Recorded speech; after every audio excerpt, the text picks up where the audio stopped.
সভার সংগ্রামী সভাপতি, যিনি জাগপার প্রতিষ্ঠা লগ্ন হতে জাগপার সঙ্গে আছেন এবং প্রতিটি গণতান্ত্রিক আন্দোলনে যিনি অংশগ্রহণ করেছেন, খন্দকার লুৎফর রহমান।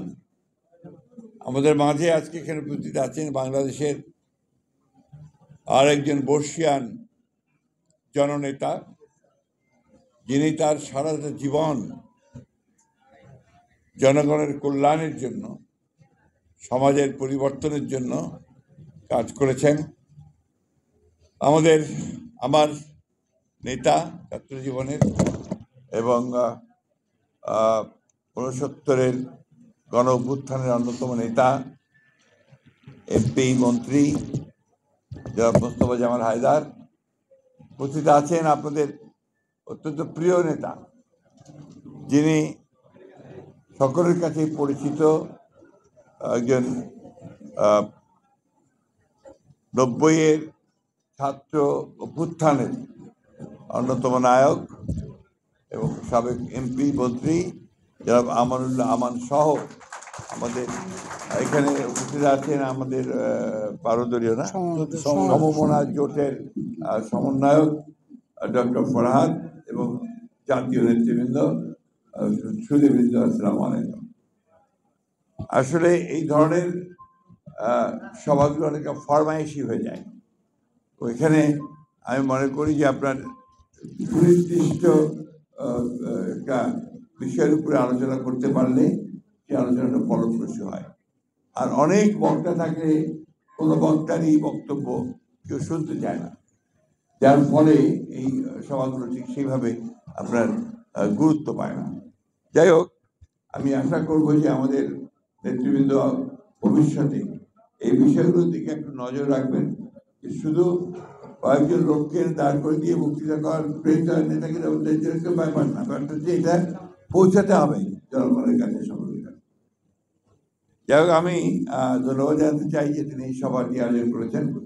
সেই সঙ্গে জাগপার প্রতিষ্ঠাতা শফিউল আলম প্রধান, তাকে আমি স্মরণ করছি এই জন্যে যে শফিউল আলম প্রধান একজন অকুতভয়, স্পষ্টবাদী, একজন 100% দেশপ্রেমিক একজন রাজনীতিবিদ ছিলেন। তার এই অকালে চলে যাওয়াটা এটা আমাদের জন্য খুব ক্ষতির কারণ হয়েছে।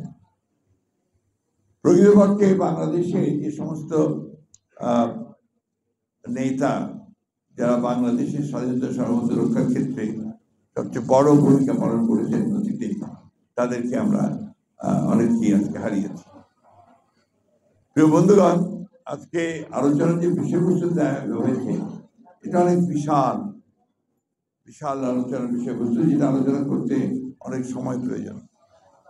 তবে এইটুকু আমি বলতে পারি যে বর্তমান প্রেক্ষিতে শহীদ প্রেসিডেন্ট জিয়াউর রহমানের নামটা অত্যন্ত প্রাসঙ্গিক। কারণ শহীদ প্রেসিডেন্ট জিয়াউর রহমান সেই সময়ই আমাদের সামনে এসেছিলেন যখন এই জাতির সবচেয়ে দুঃসময় ছিল। 1971 সালে 25শে মার্চে পাক হানাদার বাহিনী যখন এই দেশের মানুষের উপরে ঝাঁপিয়ে পড়েছিল, গণহত্যা করছিল সারা দেশে, সেই সময়ে আমরা দিশেহারা হয়ে গিয়েছিলাম। সেই তখনই একজন অখ্যাত মেজর জিয়া, যার কণ্ঠ, যার গলা আমাদের সমস্ত বাংলাদেশে ছড়িয়ে পড়েছিল, আপনার একেবারে ইথারে ইথারে মানুষকে অনুপ্রাণিত করেছিল। তার যে বক্তব্যটি ছিল সেটি হচ্ছে যে বাংলাদেশের স্বাধীনতা ঘোষণা করা, পাক হানাদার বাহিনীর বিরুদ্ধে যুদ্ধে অবতীর্ণ হওয়া এবং সংগ্রাম করা, লড়াই করা, যুদ্ধ করা, মুক্তির জন্য। এইটাই শুরু হয়েছিল আপনার আমাদের সেই বাংলাদেশের স্বাধীনতা যুদ্ধ। এ কথা অস্বীকার করার কোনো উপায় নেই। যদিও বিগত বছরগুলোতে প্রচেষ্টা করা হয়েছে এই স্বাধীনতার যে মহান ঘোষক শহীদ প্রেসিডেন্ট জিয়াউর রহমানের নাম মুছে ফেলবার। ইতিহাসের কি অমোঘ বিধান দেখুন। যারা চেষ্টা করেছে মুছে দিয়েছে জিয়া রহমানের নাম বিভিন্ন জায়গা থেকে, সেখানে প্রতিস্থাপন করেছে তাদের নেতার মূর্তি অথবা নাম। আজকে জনগণই সেটাকে তুলে ফেলে দিয়ে এখন আবার দেখবেন যে সেই জিয়া রহমান নাম তাদের হৃদয়ের মধ্যে পূজিত হয়ে গেছে। এই জুলাই বিপ্লব যেটাকে বলা হচ্ছে, এটা আসলে বাংলাদেশের জাতির সামনে আমি মনে করি একটা নতুন সম্ভাবনার দ্বার উন্মোচন করেছে। এই জুলাই বিপ্লবের মধ্য দিয়ে যে পরিবর্তনটি শুরু হয়েছে, ফ্যাসিস্ট হাসিনা যে পালিয়ে গেছেন এবং আওয়ামী লীগের যে পতন হয়েছে, ফ্যাসিবাদের যে পতন হয়েছে, এটা বাংলাদেশকে নতুন করে নির্মাণ করবার, গড়ে তুলবার একটা অভূতপূর্ব একটা সুযোগ আমাদের সামনে এনে দিয়েছে।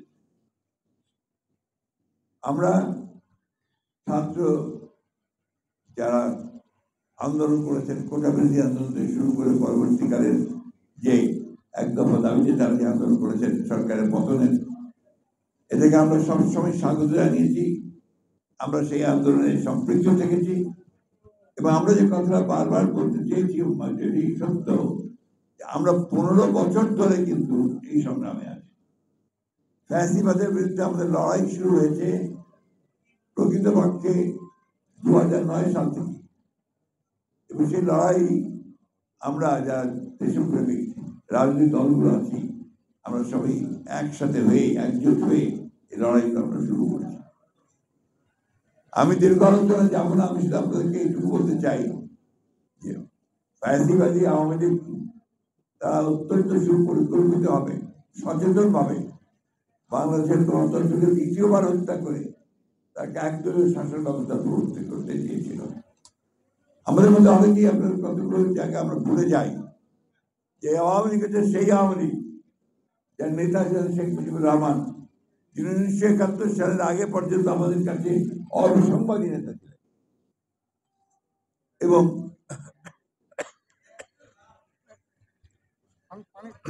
সেই নেতা স্বাধীনতার পরে পরেই পাকিস্তান থেকে ফিরে এসে বাংলাদেশকে গঠন করবার নাম করে কেউ করে এটাকে একটা দুর্নীতির আখড়াতে পরিণত করেছিল। এবং অতি অল্প সময়ের মধ্যে তাদের দুঃশাসন এমন একটা পর্যায়ে গিয়ে পড়েছিল, দুর্নীতি, এই দেশে আমরা একটা ভয়ঙ্কর একটা ভয়াবহ একটা দুর্ভিক্ষ হয়েছে, যেখানে লক্ষাধিক মানুষ মৃত্যুবরণ করেছিল। এখানে আমার মনে হয় যে আমরা কয়েকজন ছাড়া বোধহয় সেই সময়টার সাক্ষী কেউ নেই, কেউ থাকতে পারেন। আর জামাল ভাই এবং আমরা এখানে যারা আছি তারা আমরা তখন ছোট, কিন্তু আমরা দেখেছি আপনার কি ভয়ঙ্কর ভয়াবহ অবস্থা ছিল। এক টুকরা রুটির জন্য কুকুর এবং মানুষ লড়াই করেছে, ডাস্টবিন থেকে খাবার তুলে খেয়েছে মানুষ, লঙ্গর খানাতে গিয়ে ভালো ভালো পরিবারের সচ্ছল পরিবারের লোকের গিয়ে লাইন দিয়েছে খাওয়ার একটু খাওয়ার জন্য। এটা আমরা দেখেছি, এই দেশে দেখেছি। আমরা দেখেছি যে একজন মহিলা নাম বাসন্তী, পত্রিকায় এসেছিল ইত্তেফাকে, বিরাট করেছে, সে তার লজ্জা নিবারণের জন্য একটু কাপড় পায়নি, সে মাছ ধরার জাল দিয়ে তার লজ্জা নিবারণ করেছিল, জড়িয়ে জড়িয়ে। এই সময় তৈরি করেছিল আওয়ামী লীগ, নেতৃত্ব ছিল শেখ মুজিবুর রহমান। এই কথাটা আমরা বারবার বলতে হয়, মনে করিয়ে দিতে হয়। আমরা এই কথাগুলো বহুবার বলেছি। আওয়ামী লীগ একটা দল, যে দলটি গণতন্ত্রের কোনোদিনই বিশ্বাস করতো না, কিন্তু গণতন্ত্রের কথা বলতো, আর যখনই ক্ষমতা পেত তখনই ফ্যাসিবাদের দিকে। এবং আপনারা তো এখন এই কয়েক বছর দেখেছেন অনেকে থাকে, আমরা দেখেছি সেই সময়, তখন তো আরো ভয়াবহ ছিল। নাম উচ্চারণ করা যাবে না, ভিন্ন নাম, এক নেতা এক দেশ, বঙ্গবন্ধুর বাংলাদেশ, এই ছিল স্লোগান। আর দফা এক, দাবি এক, সবচেয়ে মুজিবের দাবি, মুজিববাদ। তখন আপনার মুজিববাদ নতুন করে আসলো এবং এর বাইরে কেউ কথা বলতে পারবে না, এই অবস্থা তখন ছিল। এবং এই কারণেই তখন জাসদের সৃষ্টি হয়েছিল। ওই আওয়ামী লীগ থেকেই তরুণ কিছু নেতা তারা এর বিরোধিতা করে বেরিয়ে এসেছিলেন, রব সাহেবের নেতৃত্বে, জলিল সাহেবের নেতৃত্বে এবং পেছনে সিরাজুল আলম খান সাহেব। এটা তখন প্রয়োজন জনগণের আকাঙ্ক্ষাকে পূরণ করবার জন্য তারা বেরিয়েছিলেন, তারাও টিকতে পারেননি। অতি অল্প সময়ের মধ্যে তাদেরকে নিশ্চিহ্ন করা হয়েছে। রক্ষী বাহিনী তৈরি করা হয়েছিল একটা। আমরা কেন জানি না, জাতি শুধু ভুলে যায়।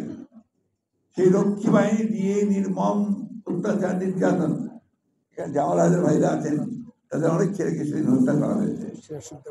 সিরাজ সিকদারকে হত্যা করা হয়েছে। এই যে আপনার গুরুমপুরে হত্যা করা অথবা আপনার বিনা বিচারে হত্যা করা, এই শেখ মুজিবের আমলেই শুরু হয়েছে। এই কথা অস্বীকার করার কোনো উপায় নেই।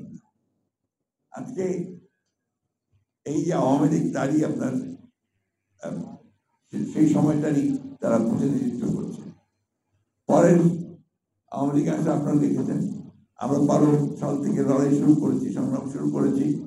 আমরা একটার পর একটা আন্দোলন করেছি, মুভমেন্ট করেছি এবং সব শেষেই আমরা সমস্ত রাজনৈতিক দলগুলো মিলে, দেশপ্রেমিক দলগুলো মিলে আমরা যুগপৎ আন্দোলন করার সিদ্ধান্ত নিয়েছি। আমরা জোট ভেঙে দিয়েছিলাম, যুগপৎ আন্দোলন আমরা শুরু করেছি। এবং সেই এরও আগের একটু বলতে চাই, কারণ এখন সংস্কার নিয়ে অনেক কথা হচ্ছে। 2016 সালে দেশনেত্রী বেগম খালেদা জিয়া তিনি প্রেস কনফারেন্স করে, এবং মনে আছে ওয়েস্টিনের প্রেস কনফারেন্স হয়েছিল, সেই ওয়েস্টিনের প্রেস কনফারেন্স করে তিনি ভিশন 2030 একটা ডকুমেন্ট দিয়েছিলেন। সেখানে সংস্কারের কথা পরিষ্কার করে বলা ছিল। সেখানেই বলা ছিল, প্রস্তাবটা দেওয়া হয়েছিল যে প্রধানমন্ত্রী এবং রাষ্ট্রপতির যে ক্ষমতা, সেই ক্ষমতার ভারসাম্য আনতে হবে। একই ব্যক্তিকে অতিরিক্ত ক্ষমতা দেওয়া যাবে না। একই ব্যক্তি পরপর 2 বারের বেশি প্রধানমন্ত্রী হতে পারবেন না। এবং বিপক্ষ বিশিষ্ট পার্লামেন্ট, এটাও কিন্তু 2016তেই ওই ভিশন 2030-তে দেওয়া হয়েছিল। জাতির সামনে প্রস্তাব দিয়েছে, আর অনেকগুলো বিষয় ছিল। এবারও আমরা সমস্ত দলগুলো প্রায় 2 বছর আমরা আপনার কাজ করেছি, পরস্পর যোগাযোগ করেছি করে 2022 সালে, এটা আমাদের ওয়েস্ট নেই, আমাদের ভারপ্রাপ্ত চেয়ারম্যান তারেক রহমান প্রথম আপনার 31 দফা সংস্কারের কর্মসূচি দিয়েছিলেন। এটা নিশ্চয়ই আমাদের সাংবাদিক ভাইদের মনে আছে, আপনাদের মনে থাকার কথা। সেই 31 দফা নিয়ে আমরা কাজ করেছি। আমরা শুধু দফাটাকে প্রকাশ করে ক্ষান্ত হয়নি, আমরা সারা বাংলাদেশ জুড়ে এই সংস্কারের কথা নিয়ে আমরা সভা করেছি, আলোচনা করেছি। আমরা মানুষকে বোঝানোর চেষ্টা করেছি যে আমাদের সংস্কার দরকার। তার মধ্যে প্রধান বিষয়গুলো ছিল এগুলোই, যে আপনার প্রধানমন্ত্রী আর রাষ্ট্রপতি ক্ষমতার ভারসাম্য, একই ব্যক্তি পরপর 2 বারের বেশি প্রধানমন্ত্রী না হওয়া, আপনার এই বিপক্ষ বিশিষ্ট পার্লামেন্ট, জুডিশিয়ারি নষ্ট হয়ে গিয়েছে, সেই জুডিশিয়ারিকে ঠিক করার জন্য judicial commission, election commission, election নির্বাচন ব্যবস্থা ধ্বংস হয়ে গিয়েছে, তার জন্য ইলেকশন কমিশন, এগুলো আমরা প্রস্তাব ছিল আমাদের সেই দফাতে। একই সঙ্গে আমাদের প্রস্তাব ছিল যে শ্রমিক ভাইদের ন্যায্য মজুরি প্রতিষ্ঠা করা যে হয় না, তাদের দাবিগুলো মানা হয় না, ও তাদের জীবনযাপন অত্যন্ত কঠিন, সেই বিষয়গুলো আমরা সেখানে নিয়ে এসেছিলাম এবং তাদের জীবনযাত্রার মান যেন উন্নত হয় তার ব্যবস্থা করার কথা বলা হয়েছিল। কৃষকেরা তাদের ফসলের ন্যায্য মূল্য যেন পায়, একই সঙ্গে যেন সে সহজভাবে কাটতে তার ব্যবস্থা করার কথা বলা হয়েছে। শিক্ষা ব্যবস্থাকে উন্নত করবার জন্য, মানসম্মত করার জন্য, সেটাও আমরা করেছি। আমরা স্বাস্থ্য ব্যবস্থা, সেখানে আমরা একটা নতুন বিষয় দিয়েছিলাম যে ইংল্যান্ডে যেমন আছে ন্যাশনাল হেলথ সার্ভিস, ঠিক সেইভাবে বাংলাদেশে আমরা একটা বাংলাদেশ হেলথ সার্ভিস করার প্রস্তাব দিয়েছি, যেখানে আপনার প্রতিটি মানুষ হেলথ সার্ভিস পান, সেটাকে নিশ্চিত করার জন্য আমরা বলেছি। সুতরাং সংস্কারগুলো নতুন ধারণা নয়। কেউ যদি দাবি করে যে আমরাই সংস্কারের দাবি নিয়ে এসেছি, সেটা ভুল। সংস্কার একটা চলমান প্রক্রিয়া, প্রতি মুহূর্তেই সংস্কার হচ্ছে, সেই সংস্কারের ধারা চলতে থাকবে। সেই জন্য নির্বাচন বন্ধ হয়ে থাকতে পারে না। সেই মুহূর্তে তো দিনের পর দিন আমরা একটা অনির্বাচিত সরকারের হাতে দেশ চালাতে দিতে পারি না। সে কারণেই আমরা যখন কথা বলি যে আমরা নির্বাচনটাকে তাড়াতাড়ি চাই, আমাদের সম্পর্কে ভুল একটা ব্যাখ্যা দেওয়া হয় যে বিএনপি তাড়াতাড়ি নির্বাচন চাচ্ছে ক্ষমতায় যাওয়ার জন্য। ক্ষমতায় তো আমরা আগেও ছিলাম ভাই, 2-3বার ছিলাম, এবং আল্লাহ চাই তো আমরা আবার ক্ষমতায় যাবো।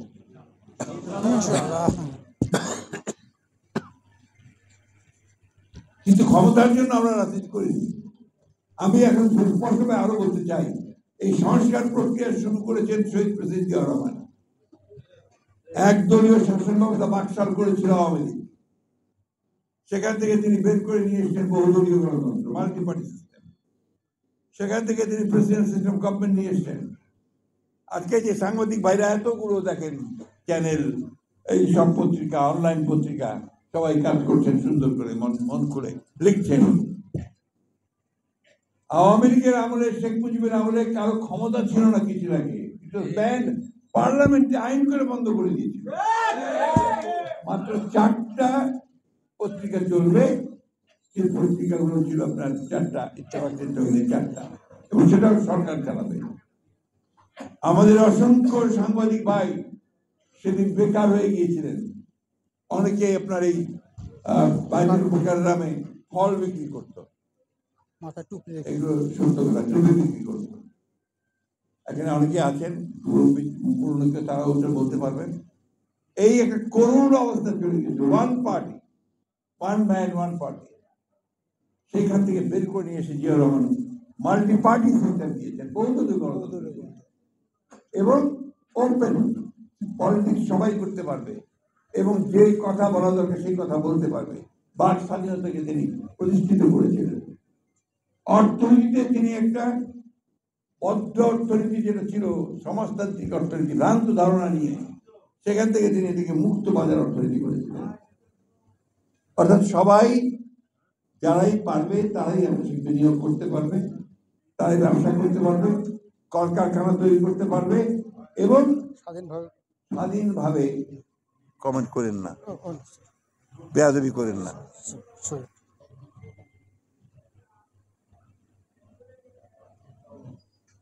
এটাই আপনার একমাত্র পরিবর্তন। তখনই আপনার এই সংস্কার শুরু হয়েছে। তার আগে সংবিধানকে তো কেটে চুরে শেষ করে দিয়েছিল। এই সংবিধানের 5ম সংশোধনী, এই 5ম সংশোধনী নিয়ে এসে জিয়াউর রহমান সাহেব এই সংস্কার করেছিলেন। এই জিনিসগুলো আপনাদের সকল জানা উচিত, বলা উচিত যারা রাজনীতি করছেন। তো সংস্কার কোনো নতুন কনসেপ্ট নয়। কি হলো আপনাদের ভাই? আমি বুঝতে পারছি না আপনারা কি, কেন কথা বলেন এইভাবে? কি কোনো সমস্যা হয়েছে? আপনার ভাই মাথাটা উঁচু করে আমাকে ঝামেলা ফেলেন কেন? প্লিজ একটু নিচে করুন। আচ্ছা শোনেন, আপনারা দয়া করে একটু, আমি বয়স্ক মানুষ তো, আমার খুব ডিস্টার্বেন্স হয়, আপনার এটা একটু মনে রেখে দেবেন প্লিজ। যাই হোক, এই যে আপনার নতুন ধারণা নয় এটা, সেই সংস্কার চলছে, আমরা বলছি সংস্কার চলুক। আপনি সংস্কার করেন, কি সংস্কার করে 6টা কমিশন করেছেন, সেই কমিশন কাজ করছে, খুব ভালো কথা। এই কমিশন কাজ করছে, কাদের সঙ্গে কাজ করছে? তারা কয়েকজন পণ্ডিত ব্যক্তিকে নিয়ে এসেছেন, আমরা তাদেরকে খুব ভালোভাবে চিনি, শ্রদ্ধা করি, সম্মান করি। একই সঙ্গে জনগণের কাছে যান, তারা কি চায় তাদের কাছে জানুন। বিখ্যাত লেনিন, আপনারা অনেকে নাম শুনে থাকবেন, ফিলোসফার, পলিটিক্যাল ফিলোসফার, বিপ্লবী, রাশিয়ার সোভিয়েত বিপ্লব তিনি নেতৃত্ব দিয়েছিলেন। তিনি বলেছিলেন, when there is a crisis, go to the people, learn from them and come back and prevent them. আজ যখন কোনো সংকট সৃষ্টি হবে, জনগণের কাছে যাও, জনগণ কি চায় না চায় সেটা বোঝো, তাকে কথা বলো, বোঝার চেষ্টা করো, তারপর ফিরে এসে সেটাকে তুমি কাজ করার চেষ্টা করো। এই যে কতগুলো অভিজ্ঞতা, সেই অভিজ্ঞতাগুলো কাজে লাগাতে আমরা বলেছি। আপনারা সংস্কার করেন, আমাদের কোনো আপত্তি নেই। কিন্তু যে বিষয়টা নিয়ে বাংলাদেশের সমস্যা সবচেয়ে বড় তৈরি হয়েছে যে আজকে বাংলাদেশে অস্থিরতা, স্থিতিশীলতা, এগুলো সমস্যা হচ্ছে। এই সমস্যাগুলো অনেক কমে যাবে যদি একটা নির্বাচিত সরকার থাকে। কারণ নির্বাচিত সরকারের শক্তিটা অন্য, সেটা হচ্ছে জনগণ তার পেছনে থাকে। এই কথাটা আমাদের সবসময় মনে রাখতে হবে।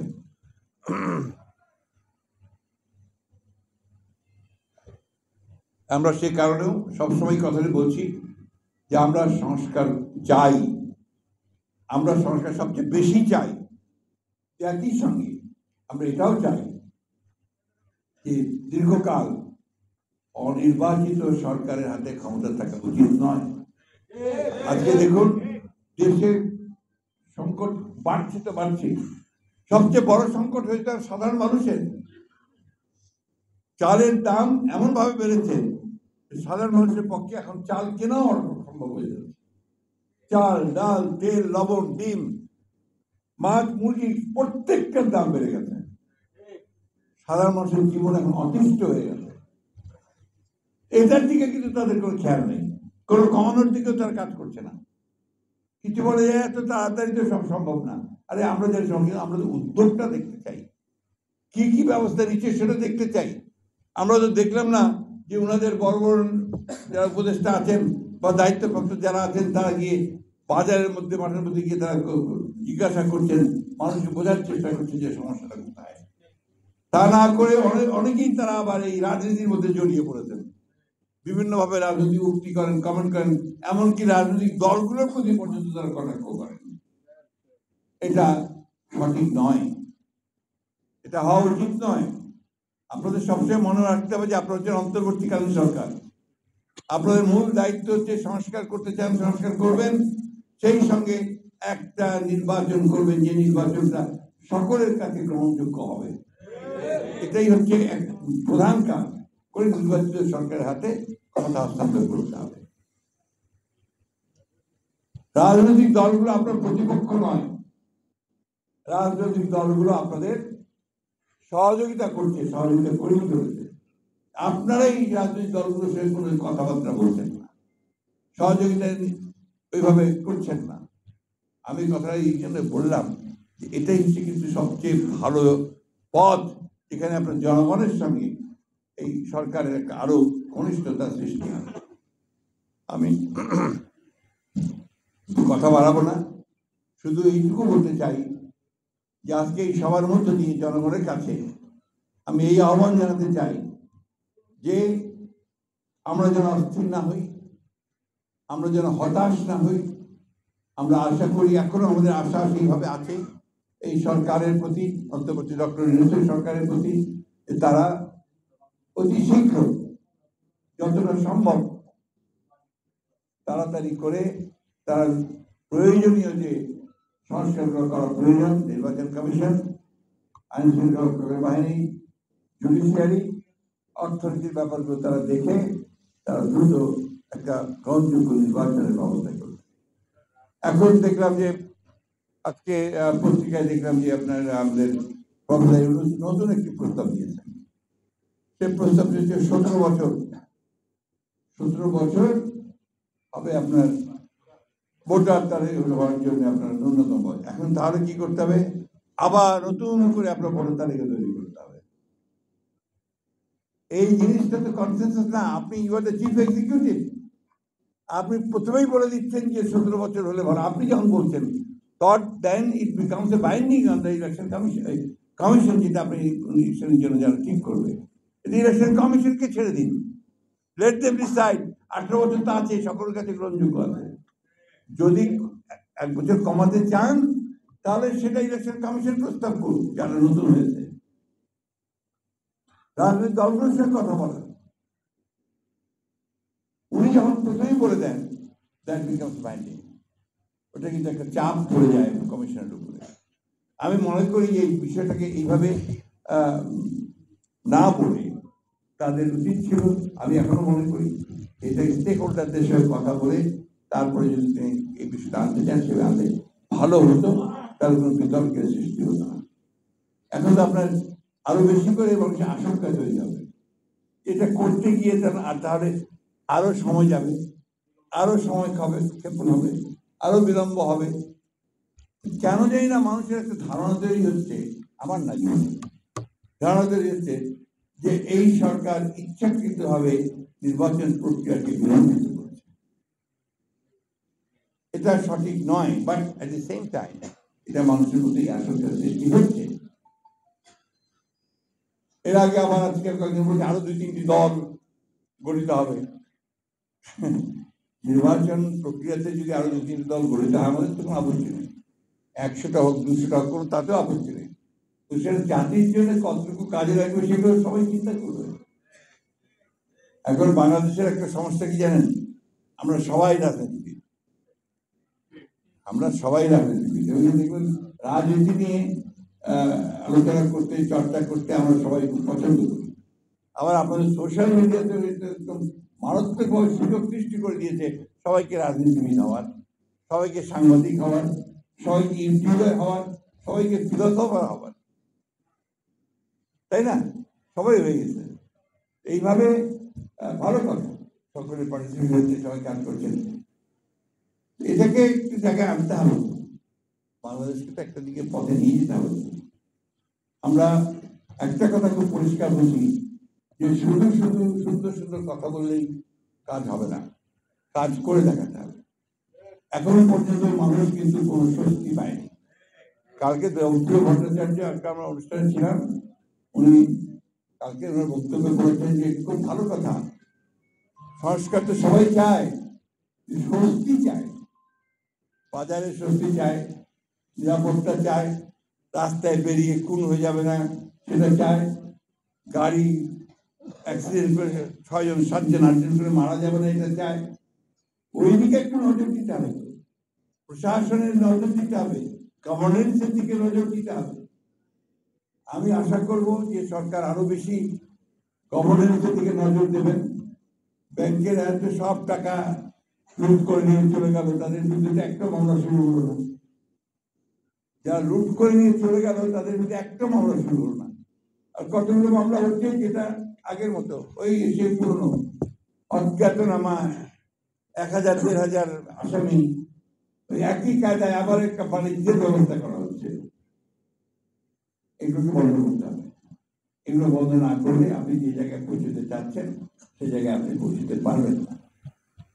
আমরা সবাই চাই, যারা বাংলাদেশে আমরা আন্দোলন করেছি, আমাদের আজকাল সবকিছু খাটো করে দেখানোর চেষ্টা করা হয়। বিএনপি এবং অঙ্গ সংগঠনগুলো, অন্যান্য দলগুলো, আমরা এখানে 2012 সাল থেকে মাঠে সক্রিয়ভাবে আন্দোলন করছি। আমাদের নেত্রী, আমাদের চেয়ারপারসন দেশবাবু কাদিয়াকে মিথ্যা মামলা দিয়ে গ্রেফতার করা হয়েছে। 6 বছর তাকে সাজা দেওয়ার মধ্যে 6 বছর তিনি সাজা কেটেছেন। আমাদের ভারপ্রাপ্ত চেয়ারম্যান তারেক রহমানকে অন্যায়ভাবে, নির্মমভাবে, শারীরিক অত্যাচার নির্যাতন করে তাকে বিভিন্ন মামলায় আসামি করে দিয়ে তাকে দোষ ত্যাগ করতে বাধ্য করা হয়েছে। আমাদের প্রতিটি নেতা কর্মীর বিরুদ্ধে হাজার হাজার মামলা, 1,25,000 মামলা আমাদের বিরুদ্ধে, আসামির সংখ্যা 62 উপরে। ইলিয়াস আলী সহ 700 গুম হয়ে গেছে। এই বিষয়গুলো তো এই দেশে গণতন্ত্রের জন্যই এই আন্দোলন সংগ্রাম হয়েছে। সুতরাং শুধু একতরফা কথা বলে অথবা রাজনৈতিক দলগুলোকে আক্রমণ করে তাদেরকে তির্যক ভাষায় কথা বলে এই সমস্যার সমাধান হবে না। সমাধান করতে হবে সবাইকে অনবোর্ড করে, সবাইকে নিয়ে আলোচনা করে সমস্যার সমাধান দ্রুত করার ব্যবস্থা করতে হবে। আমরা আবারও বলছি, আমরা রিএক্টারেট করছি যে ডক্টর প্রফেসর ইউনূসের এই অন্তর্বর্তীকালীন সরকারের প্রতি আমাদের পূর্ণ সমর্থন আছে এবং আমরা যেন চাই যে তারা সফল হোক, এই জন্য সমস্ত রকম সহযোগিতা আমরা করতে তৈরি আছি। এবং সবচেয়ে বেশি অনুরোধ করবো দ্রুত করে এই নির্বাচনের ব্যবস্থা করুন, তারা এই সমস্যাগুলো সম্পর্কে আরো বাড়তেই থাকবে এবং আমাদের এই যে স্বাধীনতার সার্বভৌমত্ব বলেন, বর্ডার সমস্যা বলেন, আপনার এই যে সাবোটাজ করার যে সমস্ত ঘটনাটি হচ্ছে, এই ঘটনাগুলো কিন্তু কমানো যাবে না। তাই আসুন আমরা সবাই ঐক্যবদ্ধ হয়ে আমাদের দেশের কল্যাণের জন্য কাজ করি। ধন্যবাদ।